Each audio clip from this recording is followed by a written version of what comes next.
and he's on the edge of the woods. Now he can still see the house. He's close enough. He can still see what's going on. I'm about a quarter mile away. It's pretty cold out, and I'm dressed pretty warm, and all I hear is my wife screaming from the back porch.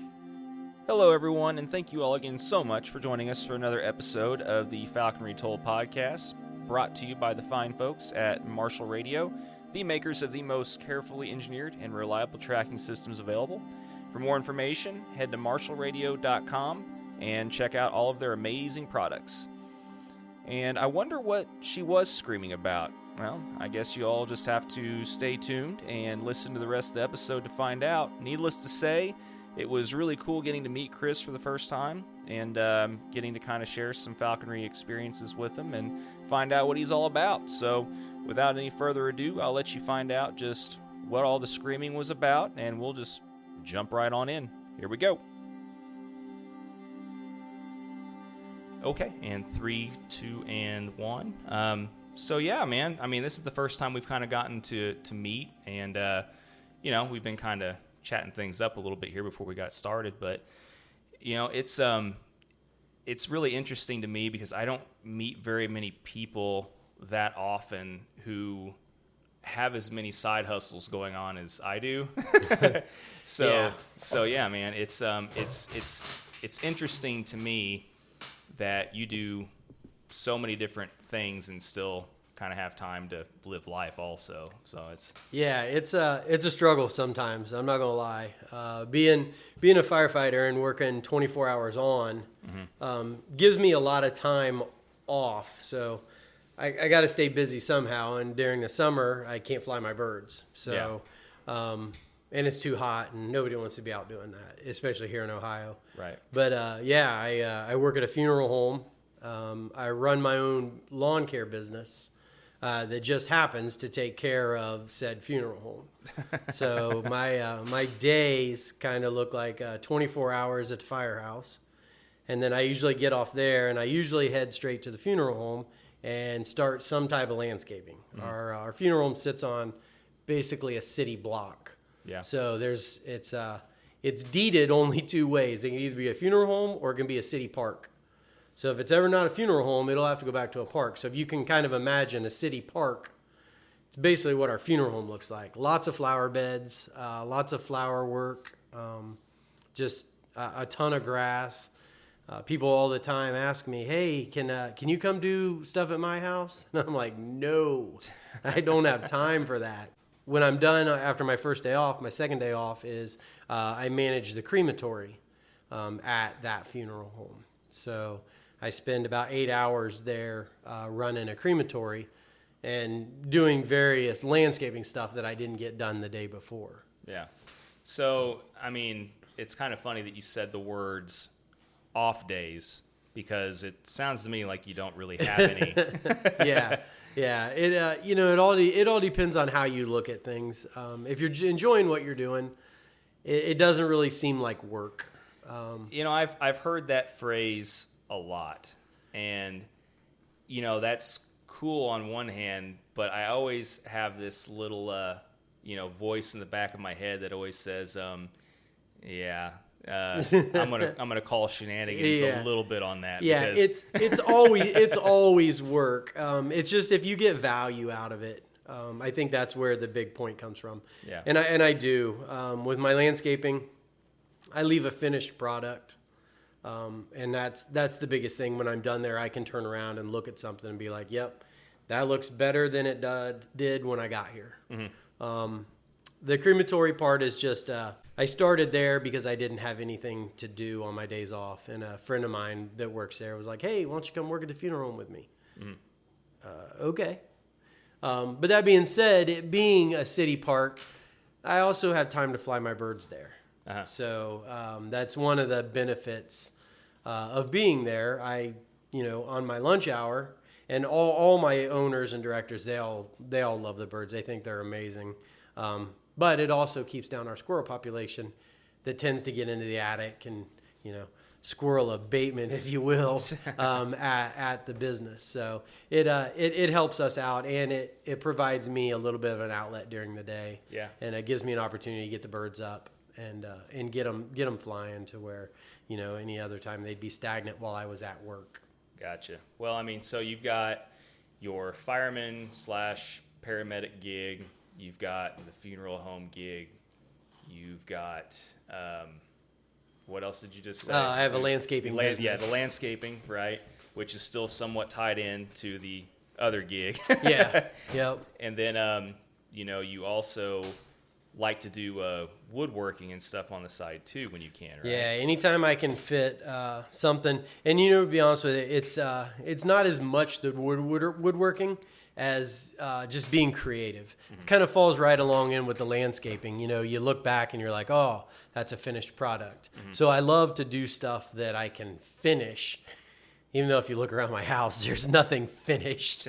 Project on top of project on top of project. But yeah, so I like just being creative, figuring things out, finding new things to do, and I love the outdoors. If I could just stay outdoors all the time, I probably would.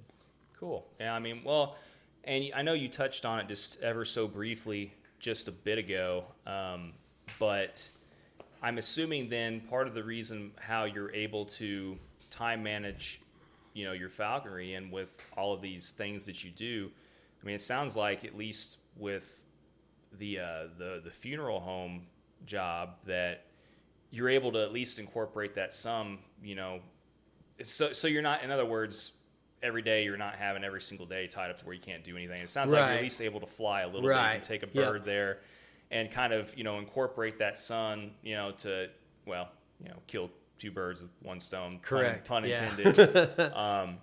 So, I mean, at least you got that. But, I mean, how else do you manage to fit everything else in then? I mean, do you at least have the flexibility to kind of come and go and do jobs as you kind of... Yeah, as my year progresses, so here in Ohio, our season starts September 1st. Mm-hmm. We can start flying birds in, but I'm usually too busy through September and October to really do anything consistent with the birds. So usually I'll leave them a little heavy through September, and we'll start working weights down the beginning of October. Once my leaves fall at the funeral home, my landscaping stuff goes away. I put that away. I don't push snow or do any of that stuff. Mm-hmm. All I do is manage that stuff, and I manage that on my day that I'm working. The day that I'm working also has flexibility built into it, where if I need to take off for 2 or 3 hours during the day to go fly the birds, I can pick up those 3 hours in the evening. I need that outlet. My fire department job is stressful enough through the year that come falconry season, I need that outlet. That is my outlet. Yeah. So yeah, I mean I can completely understand. I mean the whole healthcare in general, along with law enforcement, like we just said, before we kind of started rolling here officially. I don't know, like I feel really bad, for the people working law enforcement. And, like I said, my dad just retired from the force not too long ago, and we kind of talked about that briefly too. But, man, it's tough right now. It's just stressful all around. And, you also working in healthcare can totally relate to the fact that it's any kind of release you need, you can get right now. It's just need because absolutely. And it's not even necessarily because the job in and of itself has really become insurmountable since everything that's happened, but it's all the extra stuff that we have to deal with now just because of all of the right. Yep. I mean, it makes an already difficult and stressful job that much more difficult and stressful. That's an understatement for sure. Yeah. We fit all that stuff into a bag, right? And we carry that bag with us all year long. Yeah. And then, it gets to this point, and a lot of guys, they have that outlet. They do their things because they enjoy the summers and they take their boats and they go to the lakes and they do all that stuff where I don't have time for that. Yeah. But, my summer is my winter. I hate the heat. If you find me in Arizona, you can guarantee that I'm just visiting. Because my dad lives in Florida, and I can't imagine going down there and working and have to be in that kind of heat all day. Honestly though, I lived in Arizona for a year, pretty much straight out of high school. That's where I went to audio school, actually. Okay. And, I loved it. Like, I hate the heat also, but I would take 110 degrees in the middle of summer in Phoenix over 90 degrees here any day. Ohio's tough. I mean, and it's like, just wait, it'll change. The Midwest in general. I mean, it's the 100% humidity compared to the 30 to 50% or whatever you're going to get out I guess west. that would be a difference. The heat and I just don't get along. Well, I mean, and you work a lawn business, so I can understand, it's still going to get you even without the humidity aspect. I can understand that, but the winters are when I get to relax and do what I want to do, and people are like, what are you doing? Why are you doing that? It's 30 below out. It's really not that cold. Once you get moving, you get walking, you get chasing that bird, you keep following the dog, your focus is just on them and finding game and making sure that bird, gets what it deserves. As long as you got the right gear on, got you a nice set of bibs, some nice insulated stuff on. I mean, you get moving around and you warm up pretty quick in the wintertime, even with a bunch of snow and subarctic temperatures. But yeah, so I mean, on average, even with as busy as you are, I mean, how many times a week do you think you manage to get out during the winter? I fly the birds 4 to 5 times a week. Depending on, some days are a little bit longer than others. This last 2 years have been pretty tough. Actually the last 3 years. So my mom passed away, and she had an illness that went through my falconry season. Sorry to hear that. Yeah, luckily, I don't know if you can really say luckily, but it wasn't a long, drawn-out illness with her. It was about 5 weeks. It took up the middle of my falconry season. We still managed to try to get some stuff done.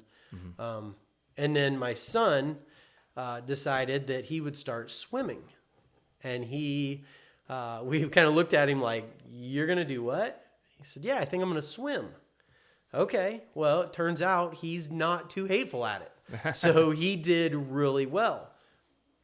Downside is swimming is all through falconry season, and it's every weekend. Right. So the last 2 years have been really tough to get, the same amount of time with the birds as I have been in the last few years.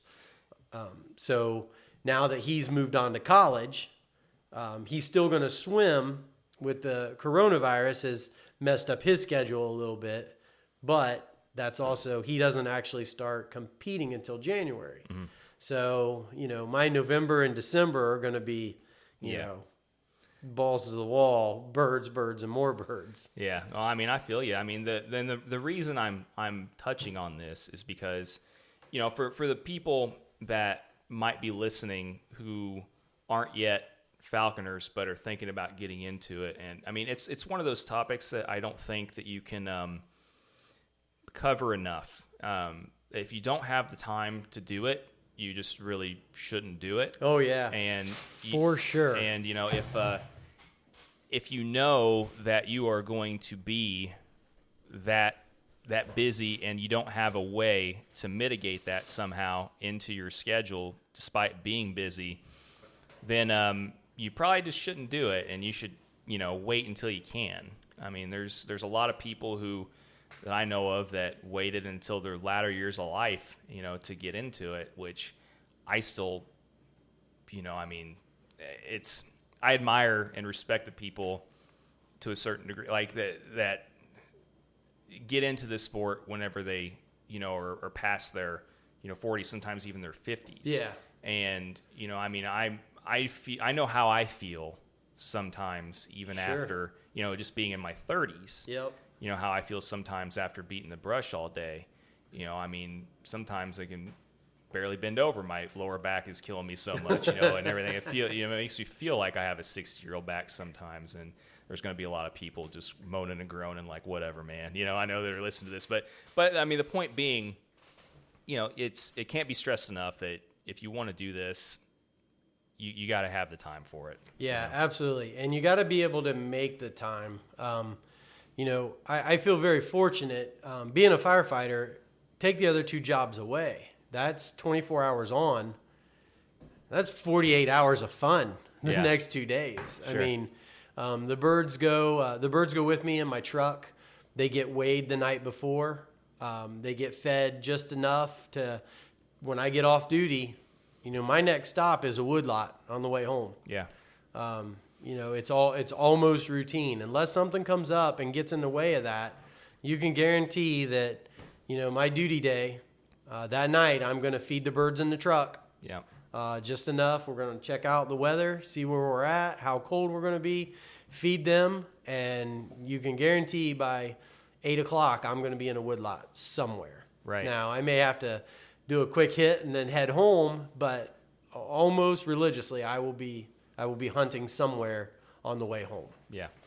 And, I mean, there's a lot of my hunting buddies, too, that used to look at me and just be like, I don't know how you do it.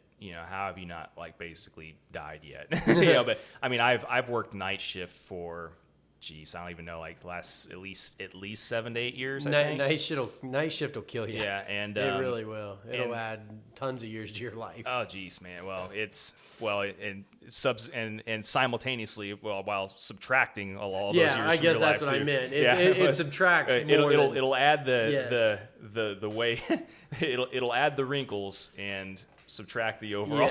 Yeah. but yeah, no, I mean, and when I remember my first apprentice season, my sponsor, I would get out with him during the week, and he'd just be like, how are you? Are you not tired? It's like, well, yeah, I'm tired, but I knew what I was getting into with this, and at least I only have to do that 3 nights a week because I work 3 12s, with my job. So I mean, regardless, there's still those other 4 days where I could still try and fit it in if I wanted to.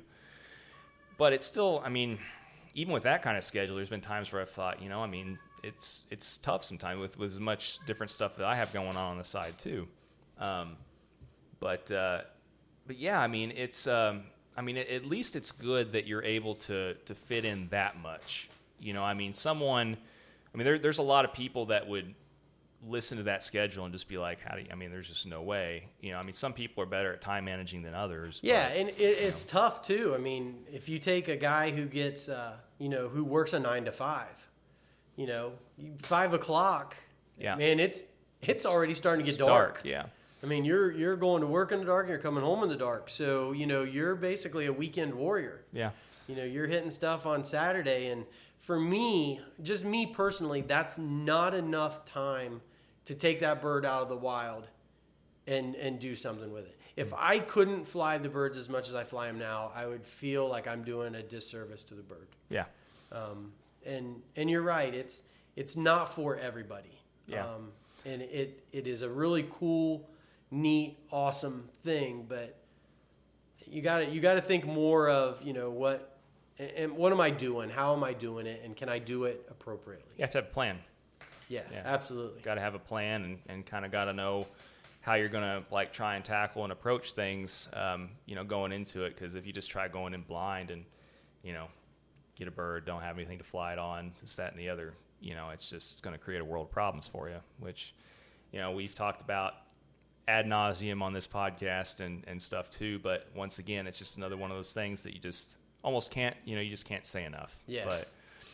But so I mean, well, that's kind of cool. I mean, hearing your background and stuff, and just figuring out, your take on how you fit, your falconry into just your schedule and your lifestyle, and basically encompass it in, well, as much into making your lifestyle as possible, I guess. Yeah, I should say, it definitely fits in, to my lifestyle. Yeah. During the winter, the birds are with me 90% of the time. Yeah. So I mean, how long have you been a falconer now? This will be my 7th year. This will be my last year as a general. Oh, cool. So yeah, I mean, it's goes by fast. It does. It does. It's hard to believe. And there's people that, even some of my firefighter friends that I've talked to, they're like, "Hey, I got to give it to you." He said, "I thought this was just a thing, and it was going to go away, and here you are, still at it." Right. My wife, I come home and I try to share some of the things with my wife, and she's like, "Oh, you killed another squirrel. Yeah. Good job. Woohoo." Yeah. I'm like, "No, you just don't understand. Yeah. The flight was awesome, and the dog did everything it was supposed to do." And my wife's the same way too. She could care less. Yeah. She doesn't really like birds. It's added an interesting dynamic to our other already interestingly dynamic marriage at times. Yes. But yeah, it's. I mean, this is, I think, going to be my 5th or 6th season now. I started, it'd be my 5th. I started in, my first season was fall of 2015, so I feel you. It goes by fast. And so let me ask you this. Have you sponsored anybody yet? No, I haven't yet. Me neither. Yeah. I talked to Joe, my sponsor, Joe Dorian, and he's always wanting me to take on this person or take on this person. And sometimes I've reached out to him. There are people that have reached out to him, so he doesn't necessarily know them, mm-hmm. but they've reached out to him, and they've been in my general area. So he's like, "Hey, you should hook up with Kris Klosterman." And right. So, I'll call him and we'll set some things up. And for one reason or another, I feel terrible. I really do. I feel terrible because I'm like, I feel like I have a very high standard. Uh-huh. I know where you're going with this. that if you can't do it close to as much as I can do it, then I'm not going to sponsor you. But that doesn't seem fair to the sport. You know what I'm saying?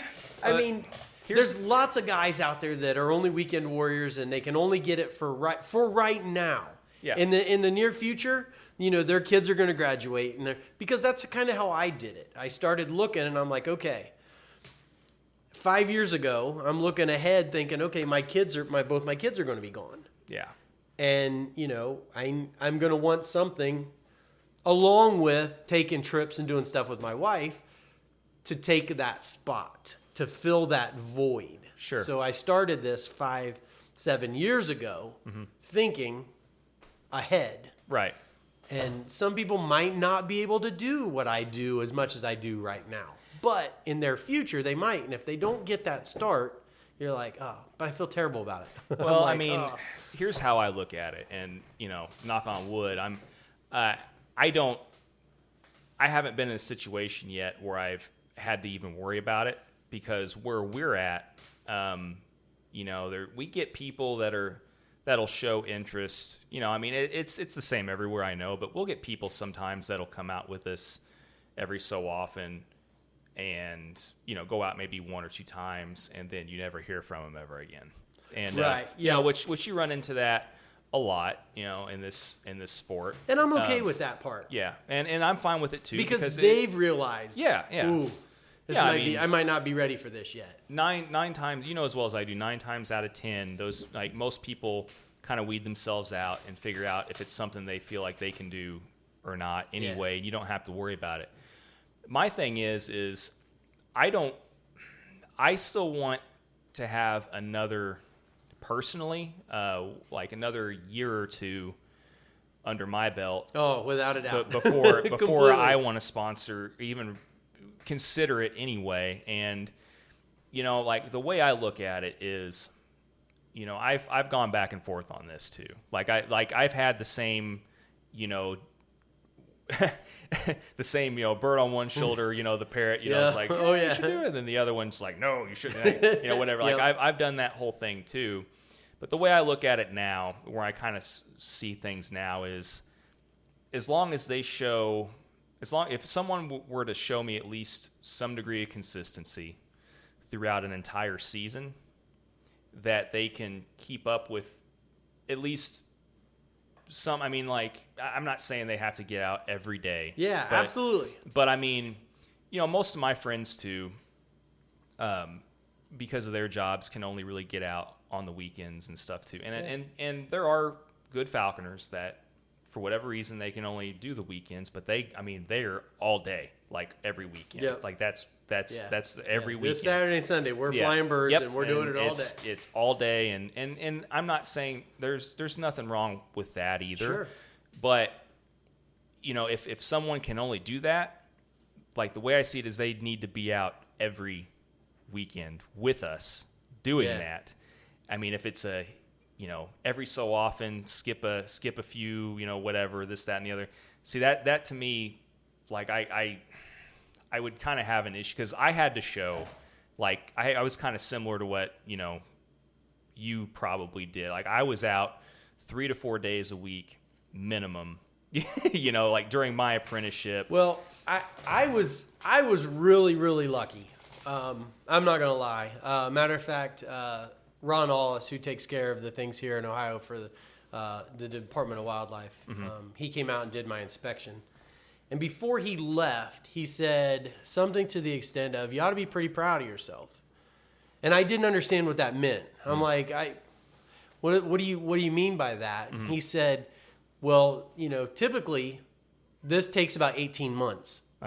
From finding your sponsor, taking your test, building your stuff, getting your inspection, and getting your bird." And I had my sponsor, my test, and my inspection within like 3 months. I was more motivated to get my falconry license than I was to promote to lieutenant at the fire division. I mean, literally, our promotional process is you read a bunch of books, you take a test, the people that score the highest get the jobs, right? Right. Same thing with falconry, right? Read the books, take the test, get a high score, you get your falconry license. I studied for that from the time the book showed up in the mail to the day before the test. I had that book with me everywhere I went. If I had to put the same kind of effort into, my promotional exams, I may not be a firefighter right now. I may be a lieutenant or a captain. Well, but do you necessarily want to be a lieutenant or a captain? No, that's the thing. Exactly. I wanted this falconry. You were motivated to, and that's, I guess, my point is, if I can see that somebody's motivated enough that they want it. And when I say that I was out, 4 to 5 times, a week on average, I'd say at least 3 to 4 on average. That's a little bit more realistic, I guess. There were weeks where I definitely out 5, 6, sometimes. Yeah. Oh yeah. But that was even before, I even did my apprenticeship. That was just to prove myself to these other guys. Okay. And that's where I have sometimes still that little internal struggle, because, on one hand, I feel like I should hold someone else up to the same standard that I had to do, to justify me giving the time to them because I also wouldn't expect someone else to do anything else or put in any more time than I did myself. Also, I don't like being hypocritical. Like hypocrisy and me don't get along very well. Like I try my best to avoid it, Right. And so, but on the other hand, I know that, as long as I see, like you said, not everybody can do that, and I get it.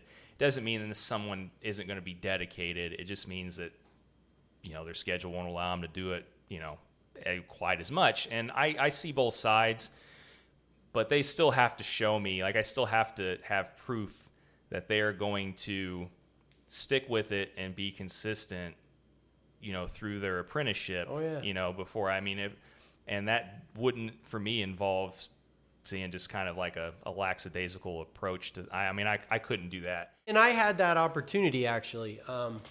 So when I started my first introduction into the falconry was we had chicken coops out back, and we had 2 red tails get stuck in the chicken coop. They killed 5 of the chickens. I didn't know anything about them other than they were red-tailed hogs. You had 2 red tails 2. stuck? There were 2 in there. 2 got in the coop. Yep. And they killed 5 of the chickens. And I knew nothing about them. But we've always had chickens. We've had ducks. We've always had birds, roosters. We've always had stuff around the farm here. Mm-hmm. So, I handled them the same way I handled all of our other birds. And once I found out that, they would latch onto a stick and then I could control their feet, we were good. Yeah. We got them out. We let them go. But I went to a place here in Springfield called the Fair at New Boston. And it's a time period thing where that's set in like the late 1800s, early 1900s kind of thing. And they all wear the period stuff. And in the Indian camp, there was a guy that lives in Mechanicsburg here. I'm not even sure if James is still practicing, but he had a red tail on a crayons. And he was doing, what I do now. And I stopped and talked to him, and I said, how are you doing what you do? And he said, well, I have a state and a federal license in falconry. You and I need to talk. Yeah. So he gave me his number and told me that the OFA, the Ohio Falconry Association, has a picnic every September. So I went to the picnic. I knew nothing about this. This was in Columbus. I had a brand new puppy because my goal was to be able to associate the dog and the bird together, and they would hunt together. Yeah. So I come walking up with my brand new little lab puppy, and these people are all looking at me, and and I met some people. I started talking to some people, and then I see a sign that says "No dogs allowed." And I'm like, "Oh crap! Well, it's too late now. I've already started talking." Yeah. So I got my information, and I went back and I started looking down through here. Here's a 513 area code. Here's a 937 area code. I called a guy, and like you said, I guess they call them paper sponsors. He said, if you're ready to take your test, he said, yeah, I'll sponsor you. He said, why don't you check with Joe Dorian in Columbus before that? Yeah. He said, because Joe's a lot closer to you, and he might be able to do a better job for you. Then he said, I'll sponsor you, but he said, I'm kind of busy. And I was like, okay, well, so I called Joe, and we met for lunch. I met him for about a half an hour, told him what I do and where I was at and where my head is. And he said luckily he was in between other apprentices at that point, and he took me on without really even going out with him. I've always been a hunter. I've hunted since I was wee little. So the hunting part wasn't anything he needed to teach me, and I think that benefited me. I was already a guy who could build my own mew, my own weathering area. I could weld. I could do everything that I needed. You were a lot better off than I was, and still am. Yeah, the only thing I needed him to do was teach me about the bird, and he could do that over the phone if he had to. So it was kind of a match that just made in heaven. I'll be honest with you, because here I am, a guy who's in this falconry world that's hard to find a sponsor. Yeah, and I luck into where I'm at. Yeah, I mean, I was fortunate because the guy that eventually ended up being my sponsor lived 10 minutes from me. Oh, see, literally just right down the road. Yeah, and that's awesome. But, he also is an older guy and is very particular and very, anal about certain things being done certain ways. Yeah. And, I had to spend, a whole season just getting out with everyone over and over and I mean, consistently week in, week out to convince him, especially to, take me on as an apprentice because, at that time too, I mean, he was having some things happen in his life that was going to be requiring more time. And luckily,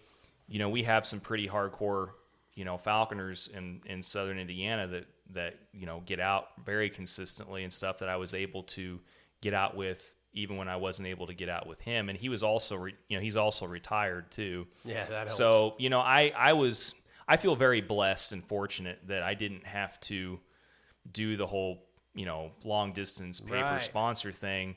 I always had resources that were there that could help me and answer, and still do. I mean, the guys that I get out with consistently, it's going to be a bummer not being able to get out with them as much this season. Just because I know that I'm going to have to, probably take another long distance assignment again. Okay.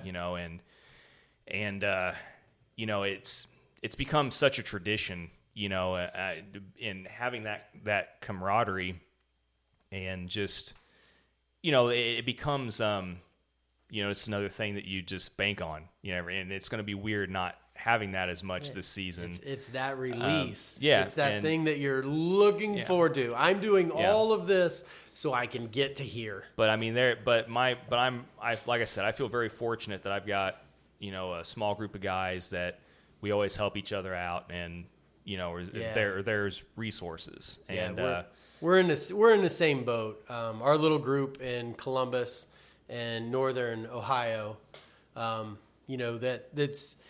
it's the same thing. It's churches have their small groups, and this is our Sunday falconry group. And we get together, and it's just 4 or 5 people. It's not like there's a whole lot of us to begin with, and whenever you have a cluster of people that live in the same area, you kind of can't help but it either happens that way or it doesn't. Yep. But I mean, that's cool though that. So you kind of stumbled into it a little bit like I did. I didn't even have a hunting background at all when I got into this. So everybody expected me just to fail miserably, going in whatever. And don't get me wrong. There's definitely been some times where I've failed miserably. So I mean, we all have. But I mean, for the most part, it's cool hearing how like I said, it's always cool hearing how other people get into things. Just stumble into this because. Everybody's that's one thing we love to go over is just everybody's little quirky stories on how they just kind of stumbled into this. But I mean, you pretty much, since you've gotten into the sport though, you've pretty much just predominantly flown red tails, correct? Yeah, I have flown some Harrises. Mm-hmm. I had a pair of Harrises for a little while. The gentleman that we bought them from said, they're a great matched pair. They're, she hits like a hammer, and it's not as advertised. It was there was a large difference. I've only got 1 or maybe 2 fields that I can consistently find rabbits, and these 2 suckers, they sat and watched the rabbits run around. I'm like, okay, so we're gonna bring some more weight down, and. He said this is where he flew them at, so we would bring some more weight down, and they were a definite struggle for me, for being a proven pair of birds. I've had 0 problems flying my red tails, and the Harrises they're not that much different when you're looking at weight management and work. No, I mean, but yeah, I mean it's. Well, I mean, just to kind of, go back to the quick point of I've heard this story before. I think that we all have. But anyway, but yeah, no, I mean, you can't really train. You can't train a Harris like you can a red tail. I mean, you can do it for sure. You train almost every species the same to a certain degree, up to a certain point, and then it just branches off from there. Every species, has its own, fork in the road on different things you have to do. But to start out, like with never having flown a Harris and start off automatically trying to fly a cast, though, I can see where the odds were a little stacked against you there. It was... also too. It's helpful to learn, Harris's quirks a little bit. Oh, sure. And with Joe, just flying one at first. My sponsor, he flies Harrises, and he flies a cast of them, and he's always done well. So I had a really good reference. When we were trying to get these guys up and going. Yeah. And we ended up selling the pair. selling them off, and I think we got back what we had in them, and that's good. It was interesting. I did have a juvenile Harris that did nothing but scream almost from the time I got it and we found somebody who was interested in it too. So for right now, like we talked earlier, my game is squirrels. Yeah. It's what I have the most availability to. Mm-hmm. So for me, the red tails are pretty much the only route for me, because the other species aren't as much fun. If I could duck hawk, if I could get a bird that I could duck with, then I could change my stuff up. Yeah. Because that's the only thing that I still hunt with a gun, is I still duck hunt. So okay. I try to fit some duck hunting in. I might not hunt the birds that day because I may actually set up a duck trip. Yeah. So that's cool. But if I could get a bird that I can hunt ducks with, then I would definitely my game would definitely be changed. Well, I know my buddies that fly gosses, love ditch hawking, yeah. ducks, and it's a lot of fun to do that with them. I've also tried the whole long wing on ducks thing. It didn't pan out with this last bird. That's pretty much all I wanted to do with it. I mean, chase pigeons and stuff, but I really want to do ducks with him. I ended up kind of removing him as well. And then I had a prairie that ended up having an infection and dying on me like just overnight with no signs or symptoms. Hard. Too. I tried to anyway.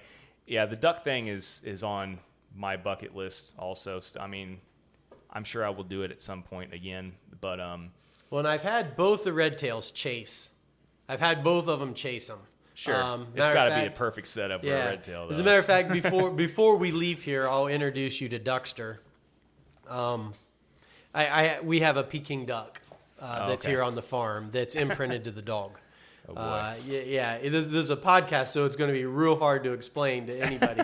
But at some point, I'm sure you can tell somebody this story about this duck and this dog, because they're hilarious. They go out here and the duck will groom the dog and the dog will just sit there. But so I get the red tail out, and I happen to have a woods right behind my house that when I don't have time, or it's that management thing, if I've got to get a quick hit in, that's where I go. I don't hunt that unless, I'm out of time that day and I didn't get a chance to get the birds up. So I'll bring the birds home and I'll go out in the backwoods for, just a little while, long enough to catch something. But during that time, Zinc, who's my male, who I've had the longest, he was my first bird. I stick the duck in the barn through a hole in the door, and he's already trying to grab the duck. So I'm thinking, okay, I've got the duck in the barn, the bird's up, now let's go out and hunt. Uh-huh. So I get about a quarter mile out into the woods, and he's on the edge of the woods. Now he can still see the house. He's close enough. He can still see what's going on. I'm about a quarter mile away. It's pretty cold out, and I'm dressed pretty warm, and all I hear is my wife screaming from the back porch. Backtracked and got the duck. I know exactly what has happened. Somehow the duck has got out of the barn, and the bird is now on top of the duck. Now, the duck weighs 8-9 pounds. Right. It's a full-size white Peking duck. Uh-huh. And the bird is just beating the crap out of the duck, and the duck's squawking, and it's trying to get the bird with its wings. Luckily, I had a lure with me already loaded. I just kind of held the duck, pitched the lure off. The bird jumped right off the duck and went right to the lure and ate. I grabbed the duck. The duck's, really, to be honest with you, the duck's not really hurt that bad. It's got, it's got a couple pinholes in it, and it's bleeding a couple spots. But, all things gathered, it's in pretty good shape. Look at the bright side. I know you said that you were a glass half full kind of guy. Oh yeah, no, we are all the way half full. Yeah. And at least it was your duck. Yeah. My 900, oh, look at it this way. My 930 gram red tail just took down a 9-pound duck. Had this been in the wild or literally out, we'd be bringing a duck home right now. Yeah. Because we just caught a big freaking, he's not that big. And to have the balls to take on a bird that size on the ground. I couldn't believe it. I was just like, I was stunned. Yeah. I'm like, you got to be kidding me. Because he'll be in the house. The cats will be running around the house. He doesn't bother anything except when we're hunting. When we're hunting, he's on it. I mean, he's locked in and he's ready to go. Everything else around the house, he doesn't mess with, which is really funny for me. Yeah, I mean, you'll run into all kinds of weird stuff, especially if you fly Harrises and have the sometimes the. Oh, I've watched Joe's birds. You could just see their attitudes. Yep. They just come out in the bird, and it's like, oh yeah. Yeah. It's just like sees that, and especially if you have smaller dogs running with you and stuff, and if they don't think that dog's performing adequately enough, they'll rake them and whatever. I mean, it happens. I mean, it's just part of it. My female, she was unhappy with the dog last year, and she got her twice, and I was like, whoa, that was really. I guess she put it on the dog that the dog didn't keep that rabbit moving well enough for her to catch. And so, I mean, they get like that. It was odd. It's funny how quick they learn. I mean, they're really not that intelligent, but when it comes to this stuff, they don't miss a beat. Yeah, I mean, they're like ultra level intelligence when it comes to doing what they do. Yeah, and they can adapt pretty quick. But that's funny. That's what I tell everybody. We go out and I tell them, I said, the bird's perfect. The bird never makes a mistake. It's me that makes the mistakes all the time. I put the bird in a bad position or I did. If you let that bird go, that bird's fine. It's perfect. It's going to live. It's going to catch. It's going to do everything it's designed to do. It's when you add the human into the scenario that things get, you get your hands in the wrong spot and the bird makes you pay for it. And I mean, when it comes down to it, we're the ones that's the foreign body in the equation. Absolutely. We're the part of the equation that's not. We're the part that's not like the others to that bird. So, but it's. So let me ask you this. 5 years. Yeah. What's your? I guess give me one of your favorite memories. Oh, geez. Anything's got to stick out. It's got to be big. There's a couple that stick out for sure. And, like I said, there's probably, I can name at least 3 people right now that are instantly regretting you asking me this. Because they're like, I know they're going to be like, oh, here it comes.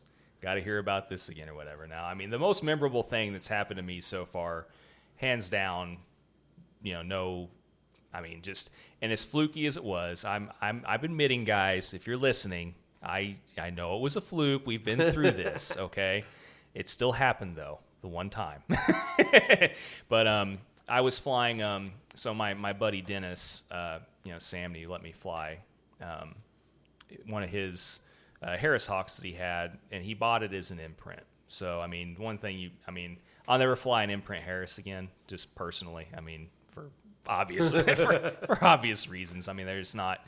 I much prefer either a chamber raised or I still have yet to fly a passage Harris. Okay. Which I would like to do at some point. Sure. But anyway, so I didn't have a bird at the time, and he was just like, I'm going to have this bird. It's just going to be sitting around doing nothing. Unless someone wants to fly. I don't have time to fly it. I mean, you're welcome to fly it if you'd like. And I'm like, are you sure? I don't want to. Be held responsible. Something bad happens. Isn't that terrible? Yeah, you're like, I'd love to, but what happens if the bird gets killed? Well, it would have happened if I was flying it too. So yeah. But I mean, so anyway, we got all those bases covered. Anyway, long story short, he lets me fly this little male, Harris that he has, whatever. I initially started flying, and he was, I think 18 and a half ounces. So little guy. Yeah. And so. You talk about a bird like a Harris, you mentioned he moving the one that you had that just screamed constantly. Well, there's Harris screaming, and then there's Harris screaming, okay? Like, just the rah, rah, whatever. That's pretty normal. I have them being pretty talkative, especially in their immature season. Yeah. This bird, literally, he would hear the littlest thing, and it was the high-pitch, shrieky screaming, whatever. Did it constantly. He did that the whole season that I flew him, or the whole part of the season that I flew him. I bet your wife's ready to kill you. He went outside pretty quick. Let's put it that way. I didn't want that around, let alone anybody else. But so I remember I finally got him down to where he was performing and got that first cottontail with him, and was really happy about that because he was such a small bird. I was just stoked that I managed to catch some with whatever. So get that under the belt, and then we go out and I take him to Kansas. We go on one of our jackrabbit trips or whatever to Kansas, and I'm just he's chasing jacks. He's pursuing. I don't expect him to actually be able to catch one. He manages to snag a jack in just the perfect setup or whatever, and some tumbleweed and stuff. Got it right by the head. So his second kill was a jackrabbit. So then, that was pretty cool. Come back home, catch another cottontail with him. So by this time, it's about like beginning of January, right? So we're out hunting one day, and I'm hunting him off a T-perch, and I see him like just shoot off the T-perch, and he wings over right next to this fence, right? And goes down, and he's on something, or we don't know if he's on something. Maybe he missed or whatever. All of a sudden, I see a buddy of mine start running because he sees us on the back of a coyote. And so, he's bound to the back of this coyote. Oh, my. Yeah. And so we get up there. We all just start doing, wind sprint to get up to where they're at. This time, when we get up to them, they're actually on the other side of the fence. So that coyote actually drug the bird underneath the chain link fence. And, still the bird was hanging on. Still hanging on. And that coyote was so shocked whenever we initially got up to it that basically, it just kind of sat there and just kind of stared at all of us or whatever. And my buddy was able to dispatch it quickly. That's all I'll say through the, Nice. through the fence. Sure. And so, we all just stood there in shock for a bit and we're staring. And then so after the coyote was dispatched, the bird, flies over the fence or whatever. And so we all stand there for about, 15 seconds, just mouths hanging open. Holy crap. Yeah, pretty much. And so then it dawns on me real quick that, I just brought a coyote to bag with my Harris, my little 18.5 or 19.5 ounce Harris or whatever. So I turned to my buddies. I'm like, oh guys, that, you see that coyote right there? That's, that's mine. So did you guys see that just happen? And they're like, now John, blah, blah, blah, whatever. And so, yeah, that's the most memorable thing. That would be a good one, for sure. I still, have very fond memories of the very first jack that I ever got, which was with my first immature Harris that I ever flew. It was my second bird that I ever flew. Got my first 2 jackrabbits with that bird. And, of course, you never forget your first kill with your first bird, and that's always going to stick out in my mind too. What's yours? Other than catching your own duck. Yeah, my 2 biggest things were the trips that we took. My first experience was we went to Mishawaka, Indiana, and been there a few times. Yeah. We met two guys, Rich. The guy we met, Rich, is a retired Mishawaka firefighter, which I didn't know going in. So that was really cool. I had Zink. He was probably 2 or 3 at that point. But he did really, really, really well in front of people. So, that was a big deal for me. I didn't want to go somewhere and put my bird up and have my bird be a dork and be like, oh man, I'm so sorry. Well, that's what everybody wishes. Yeah. And he didn't disappoint. We got, Rich we actually found a rabbit that was sitting. And he was like, hey, everybody hold up. He said, I got one that's just sitting here. We just happened to walk on it. And, I got an actual video. It was the first real good video I got of the rabbit running and the bird chasing. And it's all, you see him hit it with the stick, and then all of a sudden the rabbit takes off and you see the bird coming at it. My first NAFA meet was something I couldn't get enough of. I'm like, are you kidding me? we're going to go out here for a week in Elk City, Oklahoma. We're going to find places to hunt. And that and eat dinner are the only things that we have to make sure that happen. Yeah. I'm like, I mean, I love my wife and I love my kids. But I got up every morning knowing that I'm taking birds and I'm going to go hunt. And if my bird's not ready or my bird's being a dork, I'm going to go watch somebody else's birds. And seeing the yard seeing the yard with everybody's birds that were there, that all the birds staked out. That's just like, are you kidding me? There's every bird you could think of sitting out here in this yard. Mm-hmm. Yeah. And then this last trip, we went to Kentucky for the regional NAFA meet. Yeah. And they're just great times. I mean, I love the camaraderie. I love getting, with a group of people. I met some people from Ohio that I didn't know.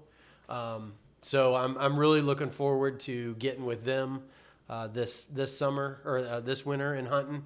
So yeah, it just the trips, getting out of Ohio and taking your birds and doing what you do here somewhere else, and it kind of validates what you're doing. You're like, yeah, this isn't just my fields, this isn't just my critters that we're catching. It's time to go put some work in somewhere else and see if what I'm doing is actually, can we do it elsewhere? Yeah, because I mean, it's neat to see how your bird reacts to you after long trips and stuff. Because they don't, they don't like those long trips. I wouldn't either. Kentucky was tough. Yeah. Kentucky was tough on all of us. The hills. I mean, where the places we hunted, they were straight down and straight up. And I was, I guess, one of the most fit, and I was dragging.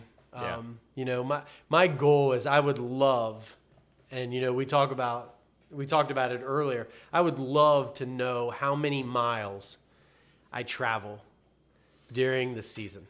I know my iPhone keeps a track of that. I was going to say, you got a pedometer, right? Yeah, it tracks. But I never remember to set it at every time. And I'll be halfway through a hunt and we're already 3-4 miles into it. And I'm like, oh, crap, I forgot to set. I would love to know how many miles I actually travel.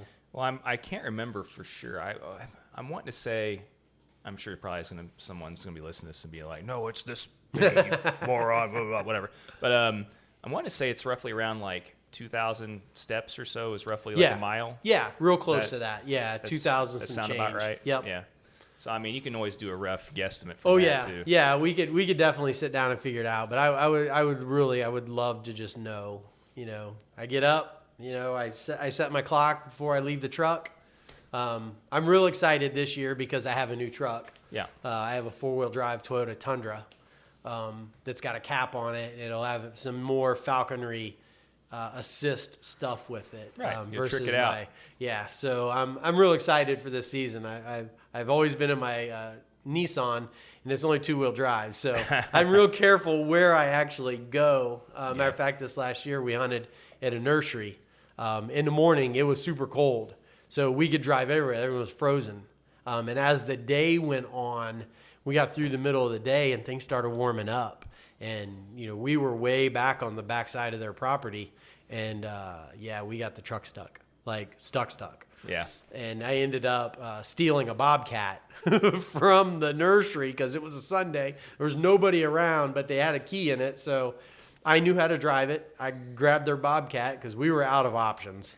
AAA's come in handy a couple times for me. In that regard. Luckily, there's been a couple times where I've either, like I said, there's a tractor kind of handy that somebody else was just happened to, just be one of those fluky times that they were actually on it, or it was close enough where AAA could back the trailer up and.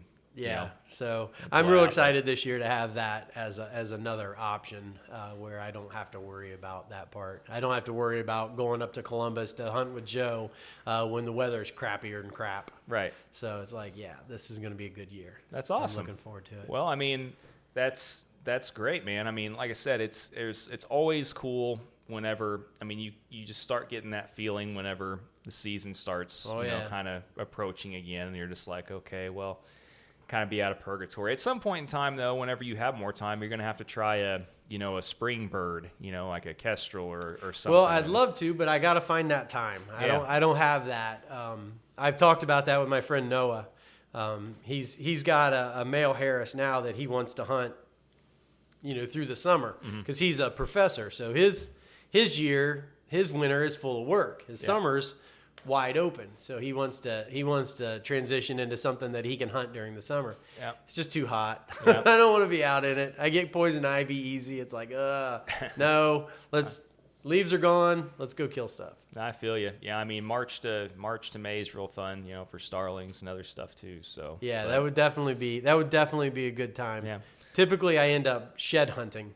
Yeah. March 10th, you can guarantee March 11th, I'm probably shed hunting somewhere. Nice. In one of the woods that we've been hunting in all season. Nice. Well, I think we can go ahead and kind of end on that note then. I mean, we're actually right about an hour. So, man, it's been really cool, actually getting to meet. I mean, I like doing these sometimes whenever I haven't even met the person beforehand, because sometimes you don't really know, what to expect, and it's been really cool having the back and forth and just kind of getting to know each other a little bit for the first time while doing this. It kind of makes, I know at least from my point of view, it's always kind of nice hearing the stuff for the first time too, instead of just kind of going over things that, I may or may not already know about a person. Yeah, sure. So, I mean, this is cool. It's a nice change of pace. So I appreciate you taking the time to do it. And, appreciate you coming over. Yeah, I mean, this is the first podcast, and this was not quite what I expected, and I really enjoyed it. Oh, good, man. I'm glad you enjoyed it, and